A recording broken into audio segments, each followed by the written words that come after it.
Welcome into an all-new episode of the Combat Sports Report here on SportsGrid. I'm Brian CIano. Thank you so much for joining us as we take our weekly look at everything going on in the combat sports world. Lots happening. We have great fights coming up for the BKFC. We have a huge PFL card coming up on Black Friday, and we're going to be talking about everything going on with Lights Out of Well. So much to talk to, but why don't we get right into it and talk to our man Ian Parker. There is no one better breaking down fights, especially the betting aspect of it, than Ian Parker, especially when it comes to the PFL. We have this huge card coming up next week over in Saudi Arabia. Ian, we appreciate your time as the holidays come up and this card is, creeping up on us as well. This is going to be huge. 6 title fights, $1 million on the line for every one of these, as well as a belt. Why don't we, break it down one by one with you, see what you think as we start to look. Obviously, not all the lines are out. We're still waiting on some of the action, but when we see some of these odds break out, what are we thinking when we see, let's start with the light heavyweight title. Obviously, you got Impa Kasanganay, the slight favorite in this one, the defending champion for the PFL light heavyweight, going against Govlestan Yagshimuradov. Both these guys are tough. It seems like maybe Impa was a little bit more aggressive with getting finishes in the tournament leading up to this, and of course we've seen plenty of knockouts in his career for PFL. Tell us how you break this one down and where you see the opportunities for people to get involved. This one's a pretty tough one. For those that don't know of Davlet Yagshimuradov, he is a very underrated fighter, very well-rounded. He's a big, strong guy, and he's very good everywhere. He's hard to take down. He's got good striking. Against Wilkinson, you would think in a kickboxing fight Wilkinson would win. Yagshimuradov won by a dominant, unanimous decision. And for someone in Impa, you talk about how he got aggressive with knockouts. That's because he was almost getting finished himself against Jacob Nadeau, right? He got dropped. He had to come from behind in order to win that fight. This one's tough for me. I think this might go to Yagshimuradov here. I like him at plus money. You can go a couple of ways, right? I like him at plus money. If you are going to take Impa, I would say Impa by decision. This is going to be who is able to push a pace and who's able to land a higher volume striking here. Impa's got good cardio, but sometimes he slows down in between, more of a defensive thing. Yagshimuradov, good cardio as well, very strong with his kicks. This one, I think Impa might have met his match here stylistically. Impa's on the smaller side of 205 as well. Really a true middleweight. This one's tough, man. I would probably lean Yagshimuradov, or if you want to play it safe and not take a side, go that this fight's going to go the distance. Yeah, of course, Impa had that fight where he dropped down and fought Johnny Eblen. Didn't go his way. Split decision loss there. You said you think that he's a little bit small for this division. Do you think maybe that's where his future lies if he doesn't retain this title? It depends on Impa. If he decides that even if he wins, he may not want to keep jumping into the format. Some of these guys have been around the format for a long time. I think if Impa wins, maybe he wants to fight Eblen anyway and kind of get that win back. Who knows? But Impa fought in the UFC for a long time, always at middleweight. PFL currently doesn't have a middleweight division, so he was able to jump up. He feels comfortable, but if you look at him side by side with all these guys, he's always at a size disadvantage. Granted, he may have the reach here and there, but the physicality at some point for someone like him who likes to utilize that ground game once in a while, it's going to be tough against Yagshimuradov, and I think that's going to play a factor here. If he doesn't win, I still think the ball's in Impa's court. There's plenty of fights for him in the PFL from a showcase standpoint on a pay-per-view. He could jump over to Bellator, or he may want that. He may be hungry. He may want to go back into the season format and try to reclaim the crown if he doesn't get that back-to-back. We'll see how that one breaks down. I'm excited for that one. Should be a lot of action. Of course, we'll see if Impa can use that reach to keep his opponent at bay at those times, like you said, when he slows down. But speaking of someone who uses those fists, as good as anybody can, or as anybody could expect earlier in her career right now, Dakota Ditcheva, we talked to her a couple weeks ago and about this fight against Santos, how it's a different challenge for her than she's ever faced before in the PFL. Most of her experience in the PFL, she's had a lot of fights there, 8-0 in the PFL of her 13-0 record. Just running through ladies so far, just dropping them. Not something you usually expect from a lot of women's fights. They'll usually go a while before you even get the knockout, if you get that in certain cases. But I mean, a lot of first round finishes for her. She goes for the kill right away. Now going against the vet in Santos, who's fought in the UFC, even fought for the title against Shevchenko, where she lost a split decision. So she's been to the top of the top. Does she get the title here, or does the young Ditcheva continue her run through the PFL? From a betting perspective, I like Tyler Santos here, plus 200 and change. For me, she's got more ways to win. For Dakota Ditcheva, she has everything you could ask for in a star, right? She's got the look, she's got the style. Like you said, you don't always see someone who is just a constant finisher. She reminds me of a young Joanna Jędrzejczyk, right? But we just saw her fight Jenna Bishop where she was taken down and relatively easily. Now, she got back up after a little bit, but Taila Santos is a much better grappler than Jenna Bishop, physically stronger, been around. She arguably beat Valentina Shevchenko, and it really wasn't that long ago. So for me here, I'm a little surprised the odds are where they are. Granted, Dakota's had quite a run with the PFL. So for me, if Dakota doesn't get this done early, I think Taila Santos can win this using her grappling. We also haven't seen Dakota go 5 rounds. We've seen Taila Santos go the distance multiple times. At plus 200 and change, it's hard to not take Taila Santos. She's also a very good striker, very strong. I think she knows what to do here. She doesn't have an ego. Clinch, take the fight to the ground, use your grappling, don't let Dakota up. And for me, those odds kind of scream underdog right there. And, that's something we talked about before the pay-per-view, of course, with Cyborg, where she was an underdog. We're like, how is it this much of a disparity? Do you think that it's something with the books still haven't completely caught up with the women's fight game like they have with the men? That sometimes when we look at these odds, like, how is this person even an underdog, let alone as big an underdog as they are with the experience they have? I think when it's outside the UFC, the books kind of get caught up in popularity and maybe more current with trends as opposed to actually understanding the sport. You mentioned Cyborg. I was shocked that she was an underdog against Pacheco also, and I had Cyborg. I was actually very confident. Even though the fight was close, it just didn't really understand why Cyborg would be an underdog there when Pacheco hasn't fought in God knows how long. They want to ride the whole she beat Kayla train, but she lost to Kayla twice before that. So, I understand why Dakota could be a favorite. I just wouldn't expect it to be a 2-1. It's not like Taila didn't go out there. I mean, Taila fought Liz Carmouche, who was extremely tough. She had a harder path here than Dakota did, in my opinion, between challengers. Dakota fighting someone in Chelsea Hackett, who's a kickboxer that provides no threat on the ground. For Dakota, what I want to see is, I've always wanted to see this fight or against Liz Carmouche, someone who's going to challenge her everywhere the fight goes, someone who's also durable. It seems like a lot of women, when they fight Dakota and they get hit, they kind of give up. It's like, oh, we know we're not going to win, so we're going to kind of tap here. That's not going to happen with Taila Santos. She's going to fight until you kill her. She absolutely will. And despite all the fights on her record, you would think maybe a little longer than the two, still only 31 years old, so plenty of time for her and plenty of youth as she gets ready for this fight. Then we have the featherweight title between Loughnane and Khizriev. This one, a lot of finishes for Loughnane. Khizriev, a lot of decisions. So it seems like this one is a big time on who controls the action, who's in that center of the cage, dictating the tempo of the fight. Is that how you see it as well? Man, this one's a very interesting fight. For Raziv, it's more, for me, I guess you could say that, but it's also if he can wrestle. Because if he can't wrestle, and this has strictly become a kickboxing fight, the odds should not be where they are. Loughnane, that becomes more of a 50-50 fight. Loughnane one of the better kickboxers in that weight class, regardless of organization. And it's interesting here. So for me, I would probably look at the over for the fight to go the distance. I don't think anyone's getting finished. Loughnane also has incredible takedown defense. So I think this fight's closer to a coin flip. I like that this fight goes to a decision. So I would probably take the odds on that. Well, we can't wait to see how things shake out with that one, with all three of these fights. But we still got 3 more to break down here on SportsGrid on the Combat Sports Report. So we're going to be coming back with Ian Parker and finding out what he thinks of these other 3 title fights. Like we said, it doesn't matter where you are on this main card. $1 million and a title up for grab. Everyone's going to be hungry.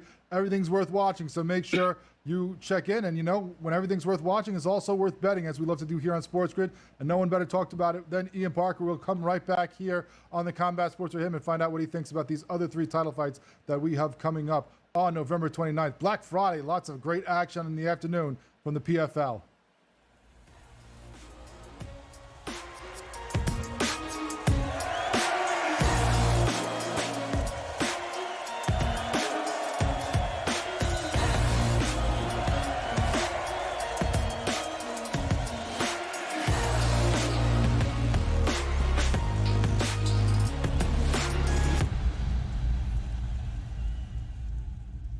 Cyborg, 39 years of age. Larissa Pacheco, only 30. Cyborg 2 inches taller. Equal measurement on the arm reach for these women. Slightly longer legs for Chris Cyborg. Touch of the gloves, and we are underway in our co-main event. Cauliflower. No, it might be beautiful. What a level. Oh, big kick. How did she take that? Pacheco just ate Wow. Measured and controlled in her breathing. Oh, nasty left hand snuck over the tongue for Cyborg. Jaco. She will literally and figuratively smell blood in the water. Oh, there's a guillotine! Another beautiful takedown, but she put herself right in harm's way. That is tight.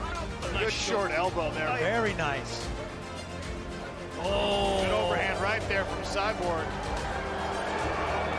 That was a solid right hand. Needing some punches. Watch the back of the head, quick. Watch the back of the head. First deep breath I've seen Larissa take in this fight. Just about 10 seconds ago. Nice takedown. Rolls through onto an ankle, maybe. 15 seconds, and we're going to see some wildness. Yeah, of course Yes, we are. Both women landed there.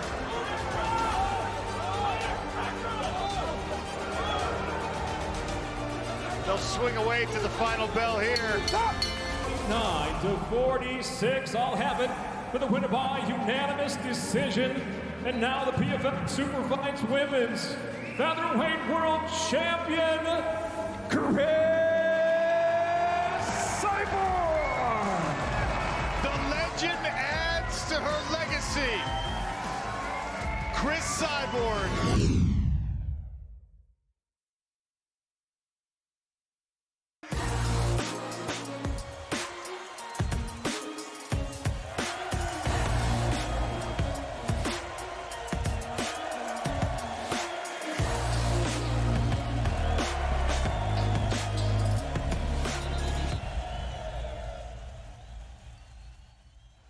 Welcome back to the Combat Sports Report here on SportsGrid. We continue to talk to Ian Parker, the man who knows better than anyone how to find the action and the money and where to get in on these fights and make it even more worth your while. Obviously, you always love watching the fights. You always love seeing them, but it's even better when you put some money in your pocket afterwards, and Ian Parker is going to help us out with that. We talked about 3 of these great fights. It's a 6th fight, 6 titles, $1 million for each, so $6 million on the line for this card. Now, Ian, we go on to the welterweight championship. We got Umalatov versus Masayev. Both these Russian fighters, number 1, number 2, in this tournament. Both, of course, undefeated, as everybody has been throughout this tournament to get to this point. But it seems like, this could be one that might not go the distance. Is it an over-under situation we're looking at here? Because both these guys have a lot of KOs on their record. You know what? I actually like the underdog here in Musayev. And it's funny because prior to this, I've always been an Umalatov guy. I thought this would be the year with Magomed Karamov not here because they're training partners. Excuse me. And but Musayev has been so impressive. What people don't realize about him is this guy is one of the best kickboxers, outside of MMA, coming into MMA, and his takedown defense, his sambo, is so good. And Umalatov, when he's relying on his power, when it doesn't happen, we see him go to his wrestling. But his wrestling's not transitioning into submissions. It's more about control. If he can't get Musayev down, I think Musayev's the better striker here. He's got enough power. I don't know if a knockout happens. If it does, it's going to be later. But I'm going to take a flyer on the underdog of Musayev here. I just think that what we've seen out of him, he fought someone back-to-back fights who's known for their takedowns, known for their constant pressure at wrestling, and the guy couldn't do a thing to him. He knocked out his opponent in the first one, won by decision in the second, didn't get taken down once. So I have no reason to believe that Umalatov, who is, in my opinion, not as good as a wrestler as his last opponent, is going to take him down unless he tags Musayev, which Musayev's got a good chin, very defensively sound, high IQ, striker. Give me Musayev in this one. I hope we get really good odds here because I think this is someone to keep an eye on. Someone who also might be one to keep an eye on. We talked about the odds and being questionable at times. I mean, Brett Primus, number 1 in this division for the lightweight title. Longtime veteran, obviously 39, so long in the tooth here for a fighter. But, I mean, the guy has a lot of wins. Previously fought for Bellator, going against Robotinov, who, has a lot of wins himself. But plus 400 for Primus. I mean, I know this guy is, like we said, 39 years old now, so getting maybe towards the end of his career. But number 1 coming in here to this tournament, are they undervaluing him because of his age? Or do you think that, his submission game is not going to be enough to keep the younger fighter off him from Russia? You know what? For Brett Primus, he's had a fantastic run so far in the PFL. It's also been very stylistically nice for him. Like Clay Collard, I love Clay Collard. Who doesn't, right? But we know Clay Collard gets taken down pretty easily, and he accepts fighting off his back, which is like Clay's kryptonite, and that's Brett Primus's bread and butter. I don't even care about the age. Brent doesn't fight like he's 39, right? It doesn't look like, he actually looks like he's gotten better as he's gotten older. But a few fights ago in Bellator, he did do a 5-round fight, and he won, but it was very slow. He fought someone who didn't have the same level as grappling as him. He was able to control him. Against Rabanov, he's not going to be able to do that. Rabanov is a better wrestler, a better striker. If anything, that number makes a lot of sense. You know, I can understand why people may take a shot on Primus, right? His striking's not great, but he's got good power. So if he lands, he can drop you. He's got excellent jiu-jitsu, and he's physically so strong. But he's got to get the fight to the ground to win this one, and I don't see that happening. I would take Rabanov to win inside the distance. If you want to get cute and fancy, around 4 or 5 TKO or KO. I do think Primus is going to burn out trying to get this fight to the floor, and that's when Rabanov's going to take over. All right, and then we have one more on this main card, and we get to the big boys. Everybody loves the heavyweights. Everyone looks for the finishes there. Right now you have Golstov, number 1, versus Popov, number 2. Both these guys have had good runs. Golstov all by finishing this one. Popov 2 or 3 by decision. So, you know, it could maybe go a little longer, although I'm sure with the title fight, we get the extra rounds. Maybe that's a little bit of, deeper waters for these big guys if they start to gas out. But Popov beat Linton Vassell. Golstov over Tim Johnson in the semis. What do you think of this one? Is there a chance to maybe hit and over, go the distance, or is this one where, it's going to be a slugfest and someone's going down before this is over? Nah, you hit it right in the beginning of that question. I hope the books bless us with an over 1.5. Something tells me they're going to go over 2.5 to confuse us a little bit. But, how these two fighters are so different, right? Goltsov, who's actually great on the ground, he's got the better striking than Popov. And what we see out of Popov is he's a good wrestler, good cardio, good control. What scares me for Goltsov, is that he's made it to the championship so many times he just can't get the win. Lynn Vassell took him down so easily. If Vassell didn't burn out, he may have won that fight. Popov has better wrestling than Linton Vassell. We've seen him go 3 rounds with constant takedowns, constant chain wrestling. So for Goltsov, he's got to keep this on the feet. Both guys are so durable. If we get an over 1.5, I love that play. If it's over 2.5, we may get plus odds. I don't hate that either. I think this fight's going to stay on the feet.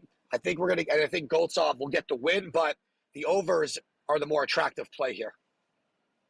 Yeah, that over-under always dangerous with heavyweights. I just, was sweating that one out a little bit in that John Jones and Stipe fight we just had over the 2.5. That's always, I hate that 2.5. Just made that one, so we got the winner. But now we look for these boys and see what they can do in the PFL. Now, there is a lot of other fights on this card. Are there any that you're looking for, maybe as just a great fight you can't wait to watch, or something where you see maybe the odds working out a little better, as we see sometimes lower on the cards, where you have these PFL minute championships as well as the showcase fights before this? I mean, this is a loaded card. I mean, what do we have, 15, 16 fights going on this card all day? Yeah, we're going to be waking up and going to bed to the PFL. So to answer your question, there's actually quite a few fights. Van Steenis, very interested to see what he does, because if he gets an impressive win, he could be next for Johnny Eblin. For Jesus Pinedo versus Jeremy Kennedy, very much looking forward to the return of Pinedo coming off last year as the season winner. Al-Qatani, that fight for Maine is interesting. He was a minus 500 favorite, and he lost. He's getting a rematch here due to an injury to the person supposed to fight. And Muhammad Sifi, this guy's built like a tank. Very excited to see him fight George Edey. Should be a good card. The Maine Championships, people, if you don't know about it, these guys are action fighters. Very exciting. Pinedo Kennedy, that should be a lot of fun. If Pinedo wins, I need to see him versus Pitbull in a crossover fight between Bellator and the PFL. Oh, we can't wait to see all these fights. We're taking you all the way from your morning coffee all the way through dessert after dinner. There's going to be fights all day for the PFL on Black Friday. It doesn't get any better than this loaded card that you can watch on ESPN+. Ian Parker, thank you so much for joining us. We can't wait for these fights. We can't wait to see how all your picks work out, and can't wait to have you back here on the Combat Sports Report next time. You got it, man. Appreciate it.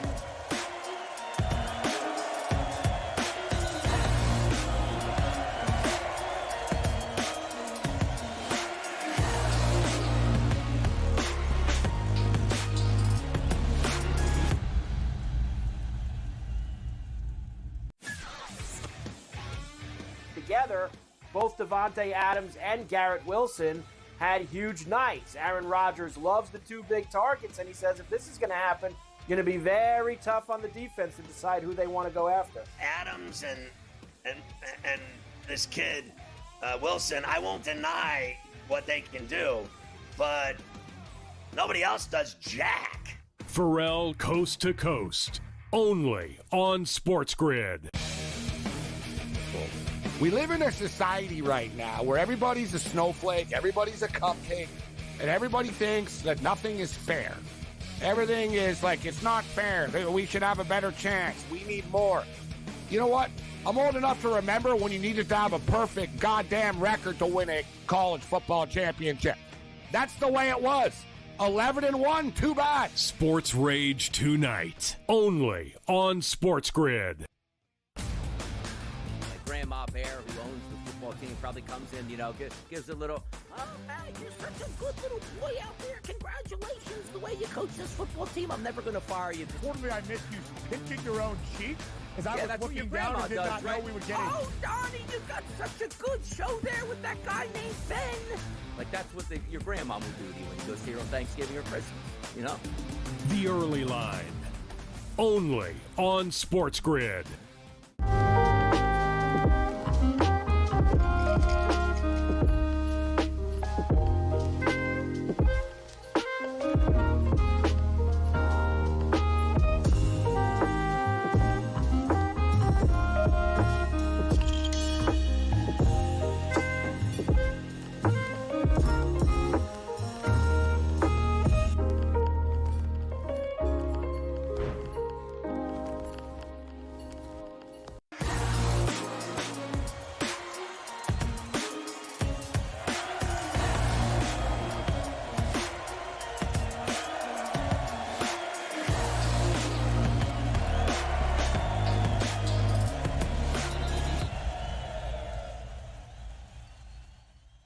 Welcome back to the Combat Sports Report here on SportsGrid. Great to talk to our man, Ian Parker, as always, finding out his thoughts on the PFL. No one knows it better how to do the ins and outs of the betting world as far as MMA, but especially the PFL, as Ian Parker. Always great to catch up with him. Looking forward to that card up for November 29th, Black Friday. And you know what? We started to break that down a little bit last week. We did a little partial breakdown looking at some of these fights. Let's do it again. Let's talk about these other three title fights that we did not get to. Look at the top of the card that we have coming up. It is going to be loaded from top to bottom. We talked about that. Not only do you have these fights, you have championships for the PFL MENA. You have, some of these showcase fights for fighters you might see coming up in the PFL and making their names in these tournaments in the future. So a loaded card goes all day. It goes from like 9 a.m. Eastern all the way through these title fights in the afternoon. So let's get into it and look at some of the things in the top of the card. One of those people that we've talked to about their fight coming up is Impa Kasanganay. Great light heavyweight, won the 2023 championship for this division. He's going to be fighting again for it in 2024 against Govletsaran Yagshimuradov. Now, Impa is a little bit of a favorite there, minus 148 on the books. If you look at how these guys got here, Kasanganay got a nice decision win, unanimous over Josh Silveira, while his opponent got a decision win over Wilkinson. Now they face each other, number 1 and number 3 in this tournament. So a little bit of an upset that Yagshimuradov, by the way, the rankings were after the regular season, made it to the finals a little bit, but obviously this is a dangerous guy, Yagshimuradov, 24-7-1, 3-0 in the PFL. This is his first season in there, and he's won all 3 fights, 5'11", 72 inches, 35 years old from Turkmenistan, 13 wins by KO. That's the main way he wins, 7 by decision. So he's obviously a guy who loves to stand up. Kasanganay, of course, 18-4. 8-1 in the PFL, making his second go-round in this season format. Of course, also fought previously for them in other fights. 5'11", same height, a little bit more reach at 75 inches and 30 years old. Now fighting out of Florida. 9 wins by decision, 5 by KO, 4 by sub. So a lot of spread out on how he wins. But obviously, as we saw from his previous fights, a guy who loves to mix it up and try to get his opponents off of their game. We'll see if that is on the feet against his opponent in Yagshimuradov, or if maybe that's a little bit more of the grappling and the ground and pound. We'll see. But both guys undefeated coming into this. Impa, 2 finishes, then a unanimous decision. We talked to him about that last week, about how a lot of fighters in this format like to kind of feel things out, get the decisions, not risk getting cut and thrown out of a tournament. But he went for the finishes, then got the decision against the tougher opponent. And then Yagshimuradov, first round KO, then 2 unanimous decisions. So both these guys are going to mix it up, but maybe something that goes to the judges' scorecards, we will see. Should be an awesome fight for the light heavyweight crown.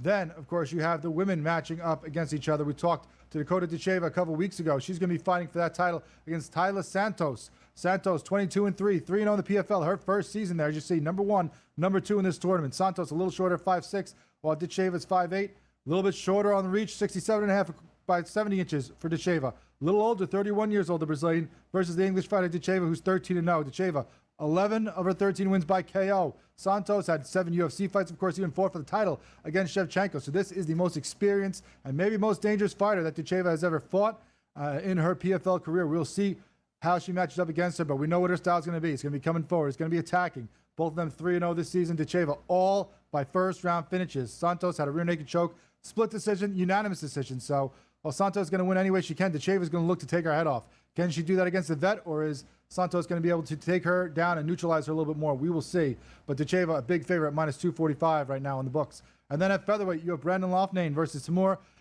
Khizriev. Now, Khizriev 17-0, 5'9", 68.5 inches, 29 years old, out of Russia. Number 1 and number 3 in this tournament, as you see there on the bracket. Loughnane, 30-5, 5'9", 71 inches, 34 years old from England. A little older, a little longer, but both these guys like to battle. 13 decision wins for Khizriev, for the most of his record there. Only 4 wins by him have come outside of going the distance. Loughnane, 16 of his 30 wins by KO. So one likes to bide his time, one likes to get you down and finish you off. So which one is it going to be? Both guys undefeated, 3-0 this season. Loughnane had a ground and pound win, a doctor stoppage, and a split decision to get here. His opponent, 2 unanimous decisions, then a split decision. So it's going to be who controls the action, who controls the pace, who controls the style. And that's going to be the key here. As Loughnane wants to get the finish, Khizriev wants to see, what he can do and find his spots to get the points and leave it in the hands of the judges. So a lot of these fights are going to be, by who controls the action and how the fight goes, as it is with everything. Styles make fights. So who is going to control the style and dominate the position in all these as they go for the title? That's right. As we talked about last week with all these 6 fights, titles on the line, $1 million checks on top of what you were going to make otherwise. So it is a big payday and a big, fight for all these fighters, even someone like Santos, who has been to the top of the mountain in other promotions as well. It should be an awesome card. All day long it's going to be going. You can watch stuff from early in the morning once you get up off of that tryptophan coma all the way to the afternoon and, finishing up your Black Friday shopping. You can have it all on the ESPN Plus app while you're getting Christmas gifts for everybody with all the deals. All that's going to be going on, and it's going to be awesome to watch. Can't wait to see it November 29th for the PFL.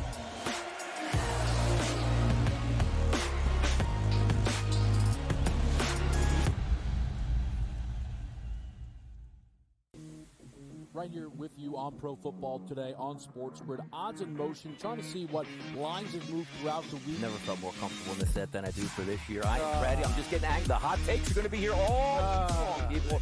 What in the world is going on in Miami, Dom? It's not particularly anything to shy away from just because many people are on top of it. Hot take, hot take. I think this line is asking you once again to take New Orleans. Pro Football Today, only on SportsGrid. We live in a society right now where everybody's a snowflake, everybody's a cupcake, and everybody thinks that nothing is fair. Everything is like, it's not fair. We should have a better chance. We need more. You know what? I'm old enough to remember when you needed to have a perfect goddamn record to win a college football championship. That's the way it was. 11-1, too bad. Sports Rage tonight, only on SportsGrid. Grandma Bear, who owns the football team, probably comes in, gives a little, oh, hey, you're such a good little boy out there. Congratulations, the way you coach this football team. I'm never going to fire you. Totally, I missed you pinching your own cheek as I was looking down and did not know we were getting. Oh, Donnie, you got such a good show there with that guy named Ben. Like, that's what your grandma would do to you when you go see her on Thanksgiving or Christmas, The Early Line, only on SportsGrid. Together, both Davante Adams and Garrett Wilson had huge nights. Aaron Rodgers loves the 2 big targets, and he says if this is going to happen, going to be very tough on the defense to decide who they want to go after. Adams and this kid, Wilson, I won't deny what they can do, but nobody else does jack. Pharrell Coast to Coast, only on SportsGrid.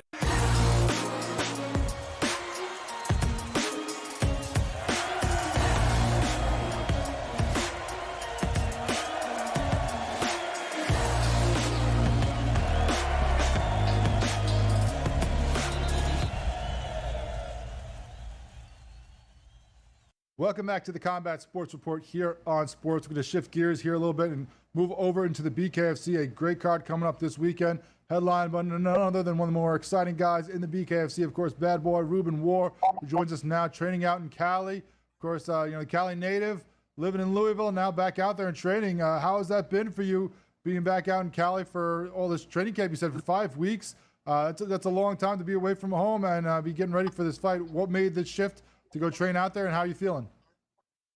Man, number one, I feel amazing. It's a blessing to be down here and be able to just focus on training. I'm a full-time dad. I work full-time.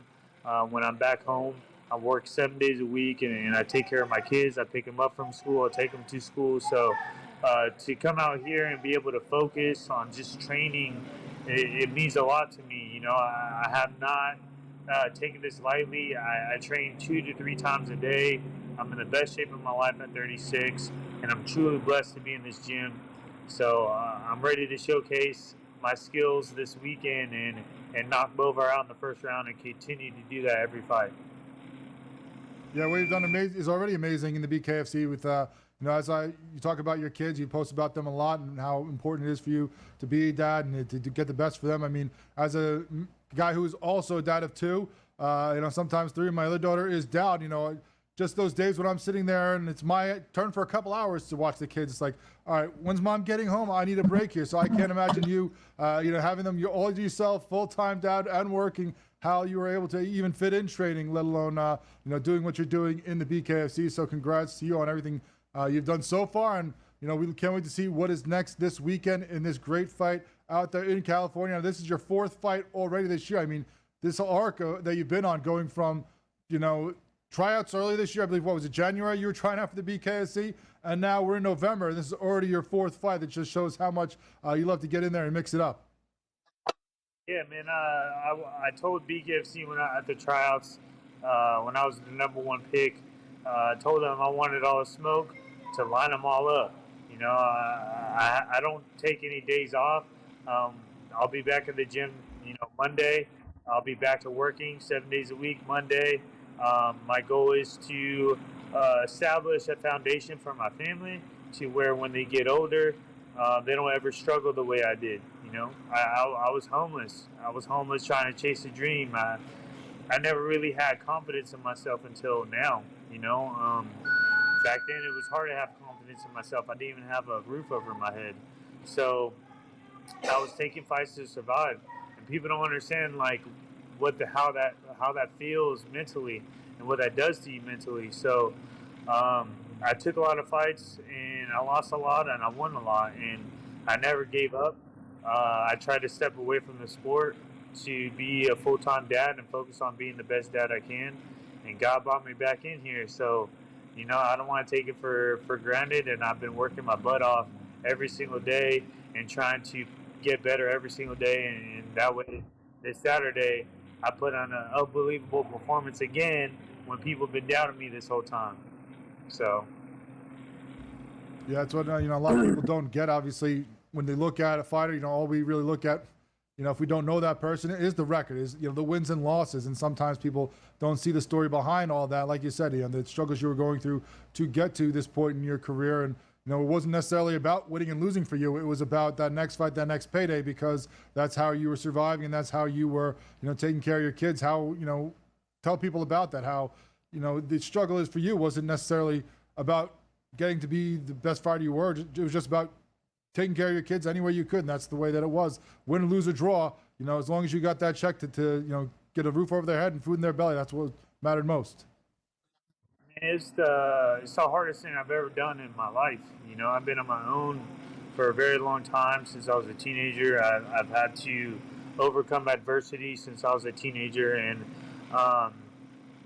raising my 2 kids and doing it alone, it's hard. I put so much pressure on myself. Everything that I do, I have to be the best at, and I felt like it was hard for me to do to get where I'm at today. It was the hardest thing, to seek therapy and to overcome depression and to, battle the things I was battling inside and mentally. on top of being the best father I can be, on top of working 7 days a week, on top of getting gunned down by other people, and I excelled through all that to come here and put on and I've worked endlessly. I'm the hardest worker you will ever meet.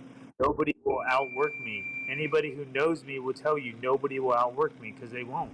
And I have that mentality. I've had that mentality since I was a teenager. And it shows. 4 fights, BKFC from trials. Name somebody who's doing that.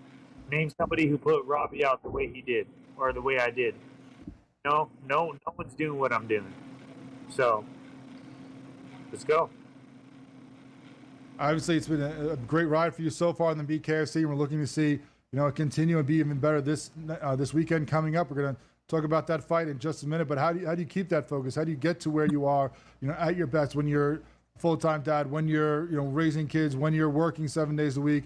How have you been able to be more focused and be even better, as you said, at your age of 36? A lot of guys are thinking right now about, is this my last fight, or when do I quit? When do I hang it up? And you're on your best rise that you've ever had. So, how does that factor in right now when you look at training with these younger guys that are just starting their career? You're a lot further into your career, but, maybe finally hitting your peak because of how you've been able to, focus. How does the things going on in your life actually help you focus instead of pulling your attention away and, making you not the guy that you want to be as a father and a fighter? Well, I feel like no matter what gym I go to, everyone feels my energy. I want to be the best. I want to be the best ever. I don't want to be just an average fighter. I want to be the greatest of all time. So I push myself, and I push myself past exhaustion every single day.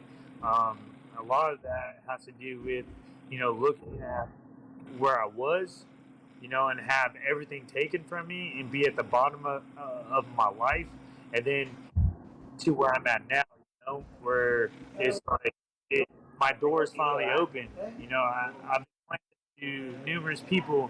I've been trapped in a cage for a very long time, and people have been kicking it.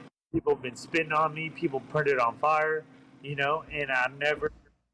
I've always thought I could handle everything by myself because I've been alone since I was a teenager. So I always thought I could do it all alone. And for the first time, I pray to God, and I asked for help, and he opened that gate, and now that gate's open. So it's like I see light finally, after being in such a dark place for so long. I finally see light. So it's like a whole type of motivation, to give my kids and be like, hey guys, I found the way to get out of here.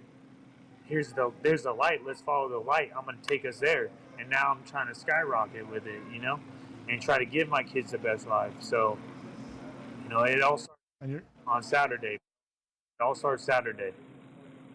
Well, you're obviously working hard to do that, trying to give them that better life. But right now, guys have stood in your way, and Robbie Peralta found out the hard way that is not the place you want to be right now. Now you fight Bovar Konikov. What do you expect from him? This is a guy who's lost his last 2 fights and 4 of his last 6. So obviously, when you just look on paper, it seems like this should be a fight that you should win, a guy that shouldn't be, a too tough opponent for you. But we know in the fight game, that's not how it works. It doesn't matter what a guy's record. It just matters how he is that night. So how do you stay focused, look past the record? And obviously, as I've read, you plan on just finishing him the first round like you did everybody else so far. So how do you go for that knockout but not chase it too hard? I don't look for the record. I don't look at the record. I don't really look at really much, but what I'm going to do. I focus on me. I don't focus on them or what they have to offer. I know what I can offer and what I can do. So I just focus on that, man. I don't worry about who people won, who they beat, who they lost to, because you don't know what they're going through before they step up. It could be their best or it could be their best. But I know this Saturday I'm going to be at my best, so he better be ready. Well, we look forward to seeing that bad boy Ruben Warr leading this card here out in California once again for the BKFC. Thank you so much for joining us, and good luck this weekend.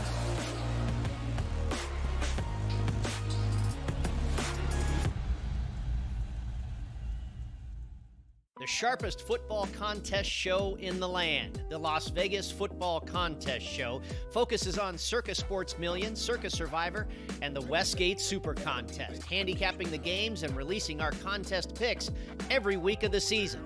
With two former Super Contest winners, Brady Cannon and James Salinas, a former NFL player, Mike Pritchard, and over $1 million in contest prize money won combined, the Las Vegas Football Contest Show will have you prepared this season like none other. We live in a society right now where everybody's a snowflake, everybody's a cupcake, and everybody thinks that nothing is fair. Everything is like, it's not fair. We should have a better chance. We need more. You know what? I'm old enough to remember when you needed to have a perfect goddamn record to win a college football championship. That's the way it was. 11-1, too bad. Sports Rage tonight, only on SportsGrid. Grandma Bear, who owns the football team, probably comes in, gives a little, oh, man, you're such a good little boy out there. Congratulations, the way you coach this football team. I'm never going to fire you. Quarterly, I missed you pinching your own cheek as I was that's what your looking down grandma and did does, not right? know we were getting. Oh, Donnie, you got such a good show there with that guy named Ben. Like, that's what your grandma will do to you when he goes here on Thanksgiving or Christmas, The Early Line, only on SportsGrid. Together, both Davante Adams and Garrett Wilson had huge nights. Aaron Rodgers loves the two big targets, and he says if this is going to happen, going to be very tough on the defense to decide who they want to go after. Adams and this kid Wilson, I won't deny what they can do, but nobody else does jack. Pharrell Coast to Coast, only on SportsGrid.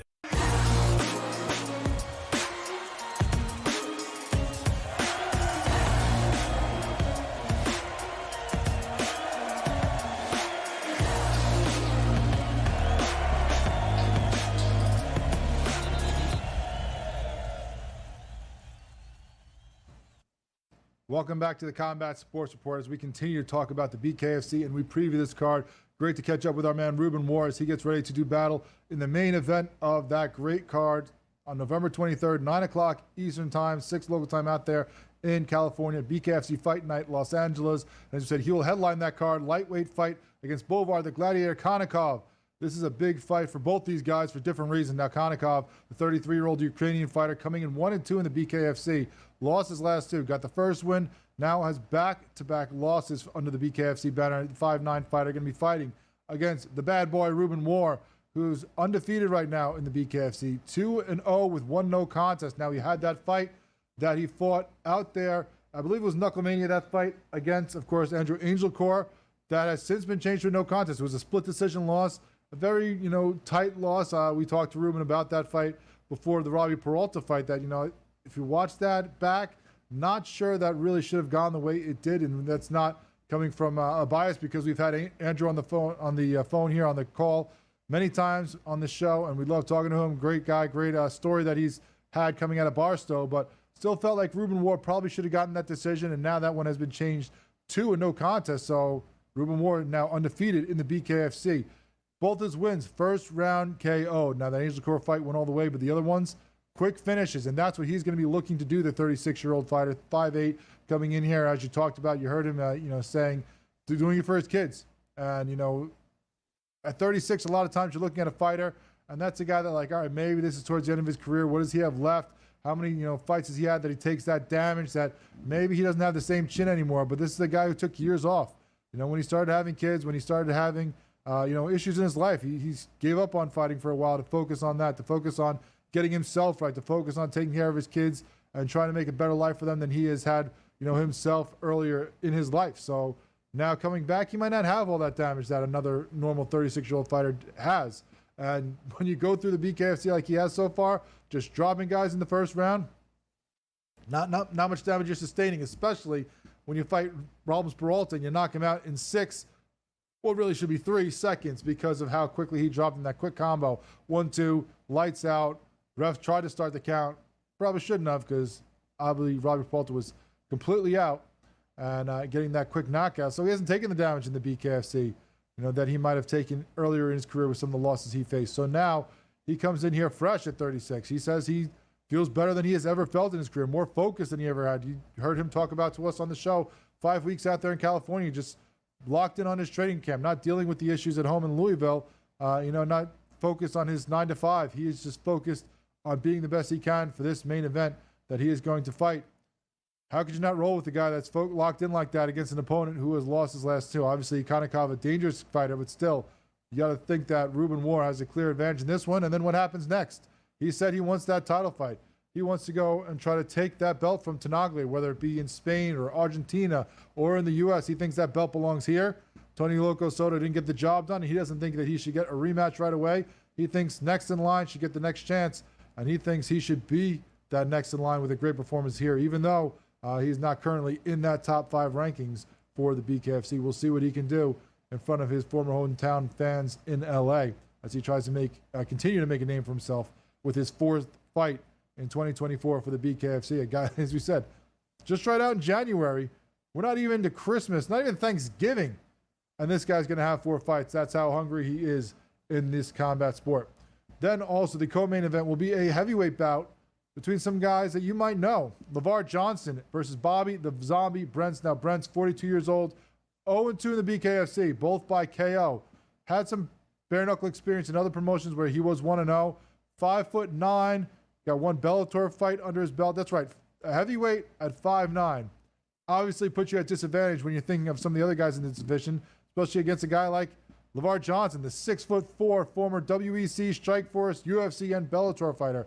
This guy has fought everywhere you can in MMA over the last 15 years at 47 years old. Has fought bare knuckle too, so even though he's making his BKFC debut, he actually was a champion in another promotion. So he has had that resurgence in 2 fights, bare knuckle at his age. Can he do it against Brents, who has not had that success in the BKFC? This is going to be a slugfest. Does the bigger fighter who has more experience get the victory? We will see. It's hard to necessarily gauge that without having seen him in the BKFC against the best, even though he has that bare knuckle experience. This is the premier, bare knuckle fighting league right now. So this could be a jump up, and we'll see if all those, fights he has had against slugfests and bigger fighters and other tough dudes with power in his MMA career has made his chin a little weaker, or does he get a resurgence here late in his career at 47? But he's still doing big things, and we'll see if he can do that in the BKFC now. Then at cruiserweight, you have Keith Richardson versus Brandon Stranglehold Conley. Now, no, not that Keith Richardson, not Rockstar Keith Richardson, who's obviously a much lighter fighter. We will see him, just under 100 pounds lighter. We'll see him make his return, I believe, in December after losing that title. This is the Keith Richardson who is undefeated in the BKFC, 2-0 right now with a knockout and a doctor stoppage. Big cruiserweight looking for big action. 6'1", 41 years old from the U.S. Going against Stronghold Conley, who's 35, so older himself, but not as old. 1-0 in the BKFC with the knockout. Again, 5'9", so another smaller guy against a slightly taller Richardson. Not as big a difference as you get in the heavyweight division, of course, but this is going to be a battle between these two guys. They're going to come to bring the action. This might as well be a heavyweight fight because that's how these two guys are going to fight. They're going to look for the finish. Who is going to get the better of each other in this great fight in LA? We will find out. But these are two guys that are going to be slugging it out for sure. And there's plenty other great fights up and down this LA card. Should be exciting. Make sure you're watching it November 23rd, 10 o'clock Eastern time. Sorry, not 9, 10 o'clock Eastern time, 7 o'clock Pacific time. You also have great fights with Gormley and Sajan at heavyweight. You have a middleweight battle between Thomas and Muhammad. A welterweight fight with Peterson and Godoy. You have Familiari and Mano at middleweight. Plenty of California talent, as usual, up and down this card. We'll see some of the West Coast finest as they do battle at the BKFC Fight Night LA. Can't wait to watch this. A lot of great action, and there's more great action coming up for the BKFC later on in the year as well. We have some great fights coming up in December 6th down in Atlanta, December 21st. As you can see there as well, going to be on DAZN in Hollywood, Florida. Plenty of awesome fights to close out the year for the BKFC, and announced even more. Knucklemania 5, that's going to be in Philly. We just heard that one this week. We'll talk about that more as the weeks continue here on the Combat Sports Report. When we come back, we'll talk to the Bar Baby and Jake Babian for Lights Out Extreme Fighting next on SportsGrid.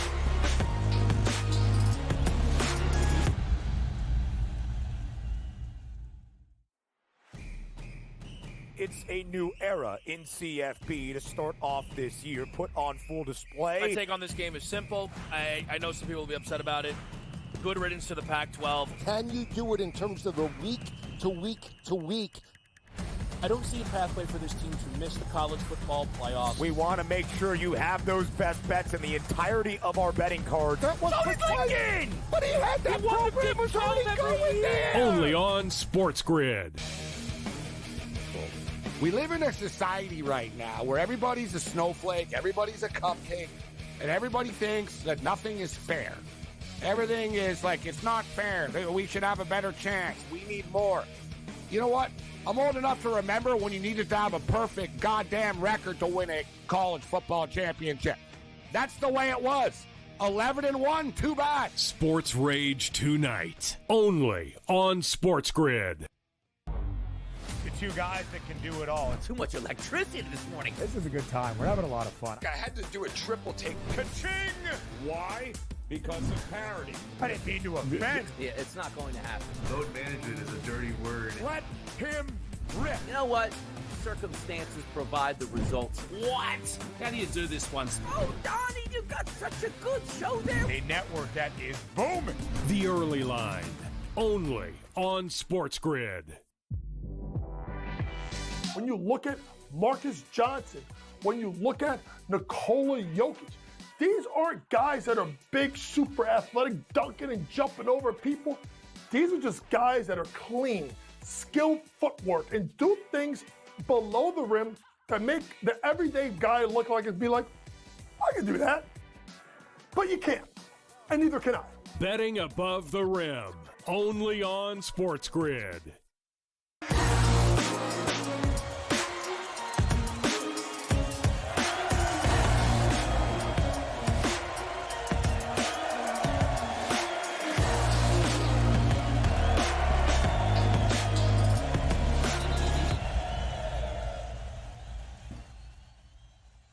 Welcome back to the Combat Sports Report here on Sports. We're going to stay out in Cali, stay out west, and move over to Lights Out Extreme Fighting and talk to the Bar Baby and Jake Baby and getting to know him a little bit as he gets ready for his fight at Lights Out Extreme Fighting 21 coming up in December. Jake, thanks so much for joining us.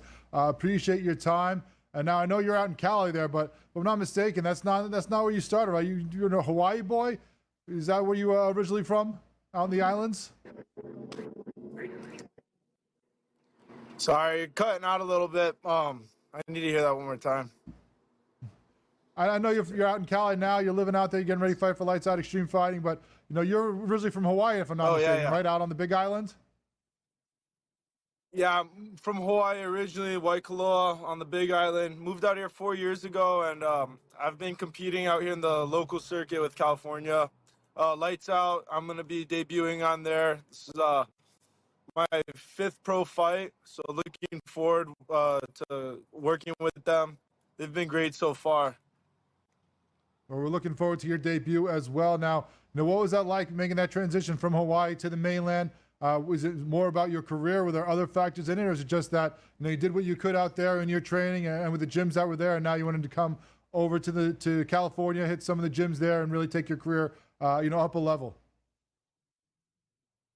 Yeah, Hawaii's got like a great competition level and stuff, but California, it's just you got a little bit more access, more resources, and for me, when I was out here, especially trying to pursue the grappling, I'm under Team Body Shop, Antonio McKee, so the grappling is right where it needs to be. Now, obviously, there's been plenty of great fighters coming out of Hawaii. Guys like Holloway, BJ Penn, plenty of great MMA fighters, on the women's side as well. What do you think really, controls and connects, Hawaiian fighters in that spirit? And everyone thinks of surfers. Everyone thinks of, just, laying back the island life. What really do you think, with the history of Hawaii and the struggle of its people, really connects, a lot of Hawaiian fighters to be great fighters and great, battles that they have fought throughout MMA and combat sports in general? What do you think really pushes people from Hawaii to become the awesome fighters that they are? Yeah, that's a great question. I think just the cultural roots, everyone kind of thinks of themselves as warriors out there. And, the right place to think of yourself is one. We spend a lot of time on the beach, fishing, spearfishing, hiking. So, we not only are in touch with nature, but we spend a lot of time like sparring, boxing, and just hanging out, finding things to do. And it all kind of translated between the athleticism of, spearfishing and hiking and doing all this. It just had a really good translation, and I do it my whole life, so it fell right into it. Felt natural. I think that's the same for a lot of the local fighters. Well, it's worked out great for you. When people think of the nature, they just think about the nature. Obviously, there's a lot of getting to yourself and getting to your nature as well. And you've transitioned that, as many have, into this fighting career now as you work your way up through the California scene into Lights Out Extreme Fighting. Tell us a little bit more about why you chose to fight for Lights Out. What kind of opportunity do you think that presents to you from where you've been before now to make this jump into Sean Merriman's outfit? I've been a big fan of the show. I've had a lot of teammates fight on that promotion, so I've been looking forward to working with them. Coming off one of the last competitions back pro, so I've been just back in. I know they did a really big TV, and they've got the Lights Out Sports TV app, so trainer. Well, it's awesome, Jake Baby, and thank you so much for joining us. We can't wait to see you fight December 7th, Lights Out Extreme Fighting 21. Everyone, make sure you check out the debut of the Barbarian for Lights Out Extreme Fighting. Thanks so much, Jake. We appreciate your time. Thank you, guys. Thank you, everyone, for watching us here on this week's episode of the Combat Sports Report on SportsGrid. It's great to talk to all our guests, at Ian Parker, breaking down that PFL card coming up on November 29th. Great to catch up with our guy, Ruben Warr, as he prepares to do battle out in California for the BKFC, headlining this card this weekend, trying to get even closer to that lightweight title fight. And great to meet the Barbarian, Jake Babian, as he gets ready to make his debut for Lights Out Extreme Fighting December 7th out there in California. We thank you for your time. We look forward to talking to you next week as we recap these BKFC fights and look forward and really break down those PFL cards that's going to be taking over all of Black Friday as we talk to you here on SportsGrid.